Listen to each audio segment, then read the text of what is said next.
అందరికీ నమస్కారం. భక్తి శ్రవణం టీవీకి స్వాగతం. ఈ ప్రపంచంలోనే మనిషికి అతిపెద్ద శత్రువు ఎవరు అంటే మీలో ఎవరైనా చెప్పగలరా దీనికి సమాధానం? ఇక అది మన శరీరంలోనే ఉంటుంది. అది మన అవయవాలలో ఒకటి కూడా, జ్ఞానేంద్రియాలలో ప్రధానమైనది కూడా. కనిపెట్టే ఉంటారు. ఇక దాని పేరు నాలుక. దానివల్ల బయటికి వచ్చే మాట, ఇక దానివల్ల లోపలికి వెళ్ళే తిండి, ఈ రెండిటి వల్ల ఆడవారైనా మగవారైనా అదుపులో లేకుంటే నాశనం అవ్వక తప్పదు కాదంటారా? ఈ రెండు విషయాలలో నాలుకని ఎవరైతే అదుపులో పెట్టుకుంటారో ఈ ప్రపంచంలో వారిని ఎవరూ కూడా జయించలేరు. ఎప్పుడూ కూడా మనిషికి దేన్ని ఎలా వాడాలో తప్పకుండా తెలిసి ఉన్నప్పుడే, దాన్ని నేర్చుకున్నప్పుడే జీవితంలో ఏ భయము లేకుండా, ఏ బాధ లేకుండా ప్రశాంతంగా తినగలరు, ప్రశాంతంగా మాట్లాడగలరు, ప్రశాంతంగా నిద్రపోగలరు. గుర్తుంచుకోండి, ఒక విత్తనం మట్టిలో ఉన్నప్పుడు చీమలు, కీటకాలు ఇంకా ఇతర జీవులు వాటిని తినేయాలని చూస్తాయి.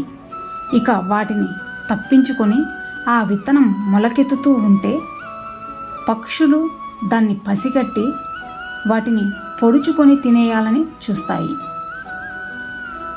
ఇక వాటిని కూడా తప్పించుకొని అవి మెల్లమెల్లగా పెరుగుతూ ఉంటే పశువులు కూడా వాటిని తినేయబోతాయి. అయినా కూడా అవి తప్పించుకొని ఎదిగి ఒక మహావృక్షంలా మారితే ఇంతకాలం దాని యొక్క ఎదుగుదలను చూసి అడ్డుకున్న జీవులన్నీ కూడా దాని నీడలోనే తలదాచుకుంటాయి. ఇక అదేవిధంగా జీవితంలో నీ ప్రయత్నాలకు అడ్డు నిలిపిన వారు, నిన్ను అవమానించిన వారు, నిన్ను తొక్కేయాలని చూసేవారు, నీ యొక్క ఎదుగుదలను చూసి ఈర్ష్యపడేవారు చివరికి ఒకరోజు నీ నీడ కోసం, నీ సహాయం కోసం నీ కాళ్ళ ముందుకు మోకరిల్లుతారు. అప్పటి వరకు నీకు కావాల్సిందల్లా ఓర్పు, ఇంకా కఠినమైన శ్రమ. ప్రయత్నించు. ఎలా అంటే జీవితంలో ఉంటే ప్రాణమైనా ఉండాలి, లేదా జయమైనా ఉండాలి అనే విధంగా గుర్తుంచుకోండి. జీవితంలో ఒక్కటి మాత్రం మర్చిపోకండి, ఏదైనా కూడా మీరు కోరుకుంటే రాదు, కానీ అది మీకు రావాల్సిన సమయంలోనే వస్తుంది, రాసిపెట్టిన సమయంలోనే వస్తుంది. కాబట్టి మీరు తొందరపడకండి, అప్పుడే అలసిపోకండి, ఓపికతో ఉండండి, అలాగే ఓర్చుకుంటూ ఉండండి. ఈ ప్రపంచంలో ప్రతి ప్రశ్నకి సమాధానం ఉన్నట్లే ప్రతి కష్టానికి కూడా ఒక ఫలితం తప్పకుండా ఉంటుంది.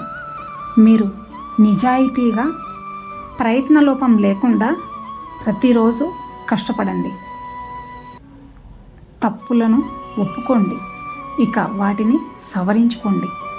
దీర్ఘకాలంగా చేస్తున్న ప్రయత్నాలు ఏవి కూడా వృధాగా పోవు. నా మాట వినండి, దేన్ని కూడా మధ్యలోనే ఆపేయకండి. ఎందుకంటే మీ విజయం మీకు ఎంత దూరంలో ఉందో మీకు తెలియదు కదా. అది ఒక్క అడుగు దూరంలోనే ఉండి ఉంటే ఇక మీ ప్రయత్నానికి, దానికి వెచ్చించిన సమయానికి, ఇక నీ జీవితానికి అర్థం ఏముంటుంది? జీవితంలో అనుకున్న సమయంలో అనుకున్నది సాధించలేకపోతే జీవితం అంతా కూడా అసంతృప్తిగానే ఉంటుంది. ఆ రోజు సాధించి ఉంటే, ఆ రోజు సరిగ్గా ప్రయత్నించి ఉంటే, ఆ రోజు ఇంకాస్త కష్టపడి ఉంటే నా జీవితం ఇంకోలా ఉండేది అని భవిష్యత్తులో ప్రతిరోజు కుమిలిపోతూ ఉంటావు. విశ్వాసంతో కష్టపడండి, అంతా మంచే జరుగుతుంది.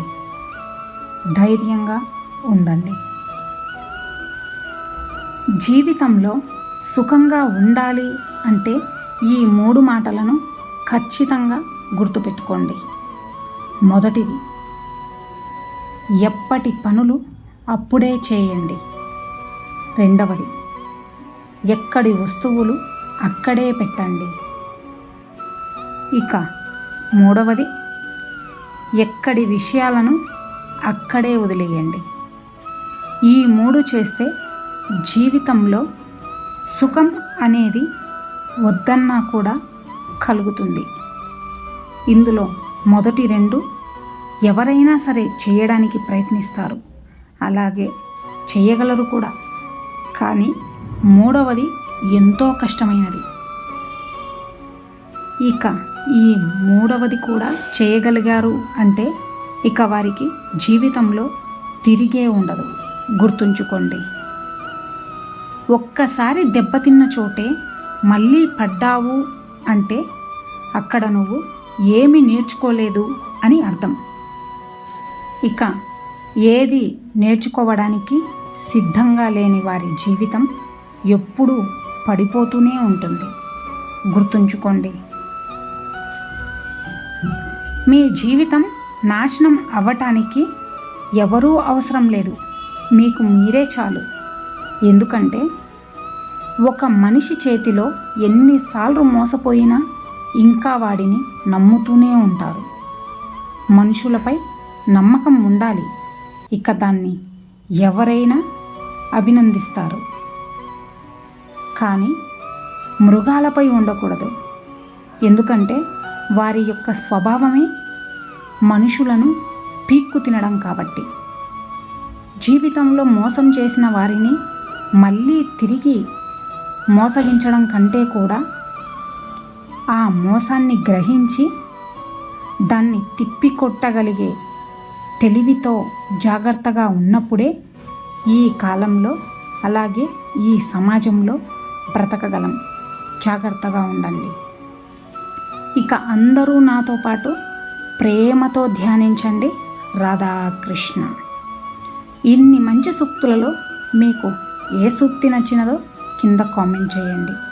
అలాగే ఈ వీడియో కనుక మీకు నచ్చినట్లయితే ఈ వీడియోని ఒక లైక్ చేసి ఇలాంటి మరిన్ని వీడియోస్ కోసం మన ఛానల్ని సబ్స్క్రైబ్ చేసుకోండి. ధన్యవాదాలు.